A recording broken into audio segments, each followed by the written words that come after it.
महापालिकेला थोडक्यात महापौरपद आमचं हुकलं असलं तरी जिल्हा परिषदला निश्चितपणे काँग्रेसला चांगलं बहुमत मिळेल याची आम्हाला आशा वाटते आणि जिल्हा परिषद लागणार या दृष्टीनं आम्ही 8-10 दिवस आधीच अर्ज मागवले होते आणि जिल्ह्यातून जिल्हा परिषदसाठी अर्ज आलेले आहेत। हातकणंगल्यामध्ये राजू शेट्टी असतील, काँग्रेस असेल, शिवसेना असेल किंवा राष्ट्रवादी पवारसाहेबांची राष्ट्रवादी असेल, त्यांच्याबरोबर आघाडी जवळजवळ म्हणजे 100% फायनल झालेलीच आहे। फक्त सीट कुठल्या ठरवायच्या ह्याचा अंतिम निर्णय व्हायचा आहे। शिरोळमध्ये स्वाभिमानी शेतकरी संघटना, राजू शेट्टी आणि गणपतराव दादा आणि तिथली शिवसेना यांची आघाडी फायनल झाली आहे। दोन्ही तालुक्यामध्ये वंचित देखील आमच्याबरोबर काही जागांवर असणार आहे। फक्त जिल्हा परिषद का पंचायत समिती अशी चर्चा चालू आहे। त्यामुळे दोन्ही तालुक्यात वंचितसुद्धा आमच्याबरोबर त्या ठिकाणी असेल। गडिंग्लजमध्ये सुद्धा विजय देवणेंनी सगळ्यांना बरोबर घेऊन तिथली चर्चा अंतिम स्वरूपात त्या ठिकाणी आणलेली आहे। म्हणून ज्या ज्या तालुक्यामध्ये आम्हाला आघाडी करणं शक्य आहे तिथं आघाडी करून आम्ही निवडणुकीला सामोरं जातो। राष्ट्रवादी शरद पवार गटाची नाराजी तुमच्यावरची अजूनही दूर झाली नसल्याचं दिसतंय? नाही, मला काय माहीत नाही, त्यांचा काय मला संपर्क नाही, त्यामुळे मला माहीत नाही नाराजी आहे का आनंदात आहेत माहीत नाही। नाही, मी काय, कारण की मला आता मी महापालिकेच्या निवडणुकीत सुद्धा बोललो होतं की जे घटक पक्ष आहेत, जे इंडिया अलायन्समध्ये आहेत, त्यांच्यावर मी टीका करणार नाही, कारण मला परत पुढं कुठं ना कुठं तरी ते लागतात। एखाद्या ठिकाणी गैरसमज होतो, बाजूला जातात, परंतु जिल्हा परिषदला कदाचित ते आमच्याबरोबर असतील, कारण की आता हातकणंगल्यात ते आमच्याबरोबर आहेतच। त्यांचाच उमेदवार एक हातकणंगल्यातून त्या चिन्हावर आम्ही उभा केलेला आहे।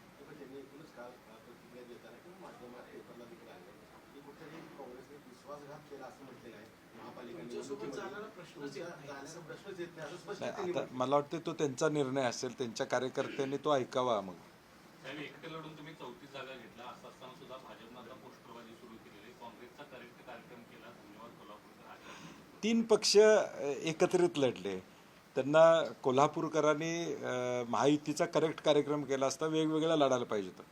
तुमची जर एवढी ताकद होती तर तुम्ही वेगळं लढायचं होतं। भाजपचा विस्तार करायचा होता, 81 वॉर्डात भाजपचं कमळ पोचवायचा प्रयत्न करायला पाहिजे होता, शिंदे गटाने देखील प्रयत्न करायचा होता, राष्ट्रवादीने। त्यामुळे आज ते काय बोलतात याच्यापेक्षा कोल्हापूर लोकांनी आणि आमच्या 5 सीटा ह्या 500 मताच्या आत पडलेल्या आहेत, म्हणजे 16, 100, 150, 200 अशा 5 सीटा आमच्या प्रामुख्यानं त्या ठिकाणी पडलेल्या आहेत। आणि मी मागच्याही पत्रकार परिषदेमध्ये सांगितलं होतं की एक निर्णयामुळे आमचे 2 वॉर्ड साधारणपणे आम्हाला त्रासात तांत्रिकदृष्ट्या, त्यामुळे हा विजय त्यांचा नाही आहे, म्हणजे लोकांची इच्छा आमच्या उमेदवारांच्या बाजूने होती। त्यामुळे ठीक आहे, आता तांत्रिक विजय झाला आहे, त्यांनी तो साजरा करावा आणि लोकांना डबल इंजिन काय असते, खरं असते का अस्तित्वात, ते कामातून दाखवून द्यावं असे आमचे। टीका करणं योग्य समजलं असतं, पण तुमचे मित्र सुद्धा मी काय कोणी महापराक्रमी आहे समजू नये अशा पद्धतीची टीका मुश्रीफ साहेबांच्याकडून कुठं नाही, निधीसाठी आमची सत्ता आल्यावर मी म्हणलं होतं की निधीसाठी काय करायचं ते आम्ही निश्चितपणे या ठिकाणी करू, हे आम्ही ऑलरेडी सांगितलंच। त्यामुळे निधीसाठी काय त्यांच्याकडे जावं लागलं असता का विषय नाही। सत्ता आणण्यामध्ये तुम्ही म्हणता की तांत्रिक विजय त्यांचा झालेला आहे, या तांत्रिका पाठीमागे जे मांत्रिक कारभारी आहेत ते पुन्हा सत्तेत आता येणार आहेत पाठीमागून, तर खरंच विकास होईल का पुन्हा येणे माझ्या नाही, म्हणून माझं काय म्हणणं होतं की मी माझा जाहीरनामा करताना अगदी विचारपूर्वक केला होता आणि माझ्याकडे प्लॅन होता 5 वर्षाचा। त्यांच्या जाहीरनाम्यात ढोबळ आहे, सगळं रस्ते करू, म्हणजे नेमकं कसे करू हे सांगितलेलं नाही।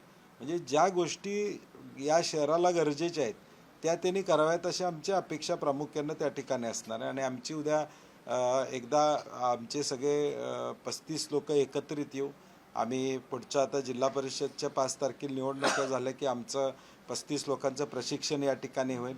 उद्या सभागृहामध्ये कुठले मुद्दे मांडले गेले पाहिजेत, कशा पद्धतीने या शहरातले प्रश्न सोडवले गेले पाहिजेत, जे चांगलं आहे त्याच्यावर आमचं त्या ठिकाणी सपोर्ट लाईन, जे चुकीचं आहे त्याच्यावर आमचं लक्ष लाईन। शहराचा DPच्या संदर्भातल्या अनेक तक्रारी लोकांच्या या ठिकाणी आहेत, हा DP करत असताना चुकीचे रिझर्वेशन काढणे, चुकीचे टाकणे ह्या गोष्टी घडताना त्या ठिकाणी दिसतेच। आणि म्हणून कारभारावर 35 आकडा मोठा आहे आमचा, म्हणजे तेवढं सोपं नाही। विचारतो की तुम्ही प्रभावी विरोधी पक्ष म्हणून राहणार आहे की आणि तुम्ही संपर्क साधलाय, कारण आता मुंबईमध्ये सुद्धा वेगवेगळ्या आघाड्या संपर्क नाही, मी परवा सुद्धा म्हटलं आकडेवारी जमत नाही, त्यामुळं काय माहीत नाही का ते येणार असतील तर आम्हाला काय माहीत नाही, अजून काही संपर्क नाही. कोल्हापूरचा महापौर आमचाच होणार यासाठी आता दोघांमध्ये भांडण लागले तर दुसरा शिवसेना पर्यंत 2.5 वर्षाचा पुन्हा महापौर करावा तर हे पुन्हा त्याच गोष्टी कोल्हापूरकरांना सहन कराव्या लागणार आहेत. आता त्यांनी बहुमत मिळालेलं आहे, त्यांची हिंमत असेल तर 2.5 वर्षाचाच महापौर करावा त्यांनी, 6 महिने 1 वर्ष पण नको. आम्ही कधीही म्हटलं नव्हतं, आम्ही म्हटलं होतं की महापौर पदाची कार्यकाळ जी राहील त्या पद्धतीनं काँग्रेसची सत्ता आली तर महापौरपद त्याच कार्यकाळामध्ये राहील. आम्ही तुकडे करू वगैरे असं कधी बोललो नव्हतं. त्यामुळे आमची विनंती आहे की 2.5 वर्ष महापौर हा राहिला पाहिजे. आणि म्हणून भाजप, शिवसेना, राष्ट्रवादी कुणाला जे महापौरपद मिळेल त्यानं कृपा करून शहराला एक नेतृत्व व्यवस्थित मिळावं, त्या महापौरांना देखील काम करायची संधी मिळावी. कारण की वर्षाच्या महापौरपदावर पहिले 2 महिने सत्कारात जातात, शेवटचे 2 महिने राजीनामा मागण्यात जातात, काम 8 महिने होतं त्यातले सुट्ट्या. त्यामुळे आमची विनंती आहे की 2.5 वर्षाचा पूर्ण काळ हा महापौर पदाला द्यावा आणि चांगला कारभार त्यांनी करावा. आकडेवारी तुम्ही सांगितली होती की मतदान जी आकडेवारी काही तुमचे उमेदवार कमी मताने पडलेले आहे. आता काही ठिकाणी पॅनेलमध्ये 1 ते 2च उमेदवार तुमचे निवडून आले, त्या ठिकाणी आम्ही अभ्यास करून म्हटला होता. अशी काही आक्षेपार्ह घटना नाही, आक्षेपार्ह नाही, काही अपक्ष उमेदवार होते, त्यांच्यामुळं एक वॉर्डात आमच्या तोटा त्या ठिकाणी झाला. म्हणजे शिवाजी पार्कचं वॉर्ड कुठलं, किती नंबर तुमचा? 3 नंबरमध्ये 3 नंबरमध्ये त्यांनीच एक अपक्ष उभा केला होता, त्याच्यामुळे त्यांनी एक 1200-1500 मतं घेतल्यामुळं आमचा तिथं पराभव त्या ठिकाणी झाला. ठीक आहे, हे आता मी आरोप हे करणार नाही, बोट दाखवणार नाही.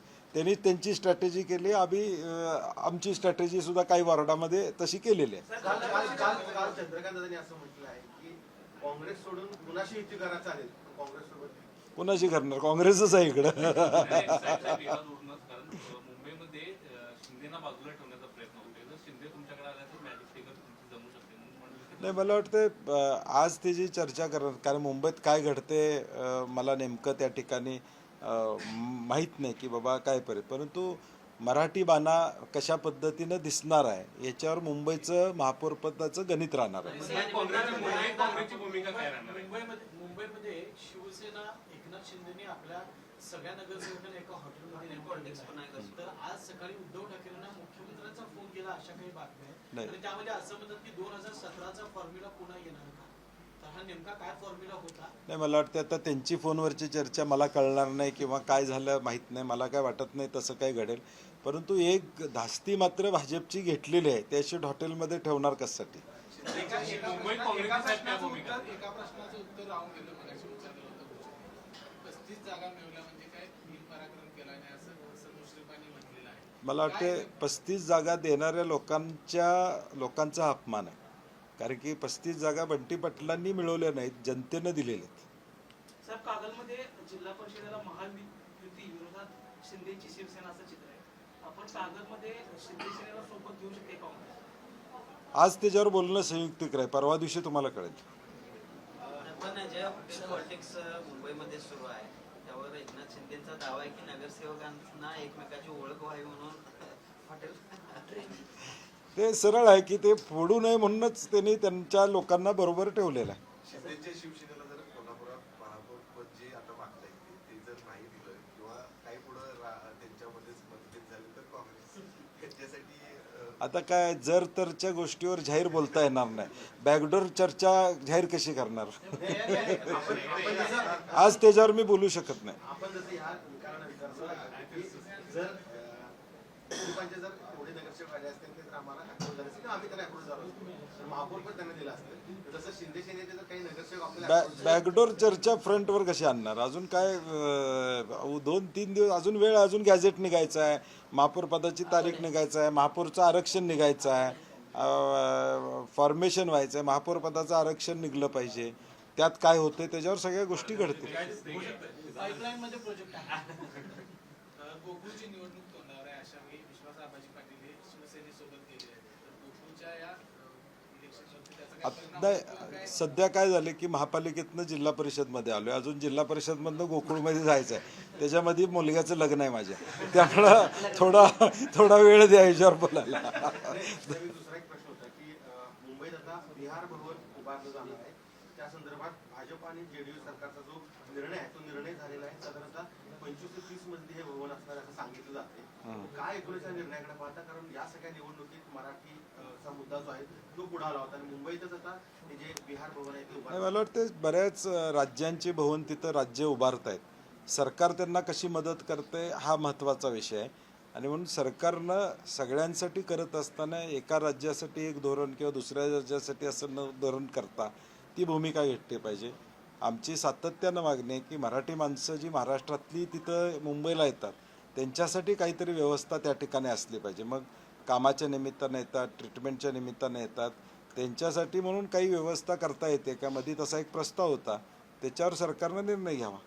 चला. महानगरपालिका निवडणुकीमध्ये महायुतीला तुम्ही ही एकाकी झोन तुम्ही खरं तर दिली. आता जिल्हा परिषद निवडणुकांच्या निमित्तानं देखील तशीच परिस्थिती आहे असं दिसतंय. कोल्हापूर शहरामध्ये फिरणं किंवा प्रभागात जाऊन प्रचार करणं थोडंसं सोपं होतं, मात्र जिल्हाभर आता तुम्हाला एकट्या नाही सगळं नाही का campaign नवीन करावं नवीन लागणार आहे. त्यामुळं नाही जिल्हा परिषद आमच्यासाठी नवीन नाही ना, 20-25 वर्ष आम्ही लढतोच ना, त्यामुळे त्याचं काही नवीन नाही. आता उलट वेळ कमी असल्यामुळं चांगलं आहे, पटपट लोकांच्यावर पोचेल. काँग्रेसचं चिन्ह लोकांच्यापर्यंत पोचलेलं आहे. महापालिकेमुळे एक वातावरण काँग्रेसच्या बाजूनं जिल्ह्यामध्ये झालेलं आहे आणि तुम्ही उत्साह बघताय तिकिटासाठी किती त्या ठिकाणी आहे. त्याचा फायदा महापालिकेच्या या निकालाचा फायदा निश्चितपणे आम्हाला या जिल्हा परिषद मिळेल. धन्यवाद. मुख्यमंत्री आज दावोसमध्ये आहेत, एखादी गुड न्यूज कोल्हापूरसाठी काही आणू शकतात का? आता त्यांनी परवा 7 MOU केले म्हणून सांगितलं. मी ते 7 MOU गुगल करून हुडका लागलोय की कुठले MOU कोल्हापूरसाठी झाले, मला तरी सापडलेले नाहीत. त्यांनी ते परवा त्यांच्या इंटरव्ह्यूमध्ये सांगितलं होतं की 7 MOU झालेले आहेत, आम्हाला तर काही दिसत नाही. त्यामुळे ते डावोसमधून कोल्हापूरसाठी काय आणतील का शंका आहे. शक्तीपीठासंदर्भात काही शक्तीपीठाची आमची भूमिका कायम आहे. शेतकरी हिताच्या विरोधातला त्या ठिकाणी हा प्रकल्प आहे, शेतकऱ्यांना नको आहे, त्याला आमचा विरोध कायम आहे. नवीन अलाइनमेंट जे शक्तीपीठचं होतंय ते दाखवण्यामध्ये किंवा ते प्रोजेक्ट करण्यामध्ये गुप्तता पाळली जाते. फक्त जिल्हा परिषद नाही म्हणजे एक मला म्हणायचं असं आहे की ज्यावेळी एखाद्या प्रोजेक्टचा DPR होतो, DPR करताना विचारपूर्वक तो DPR होतो.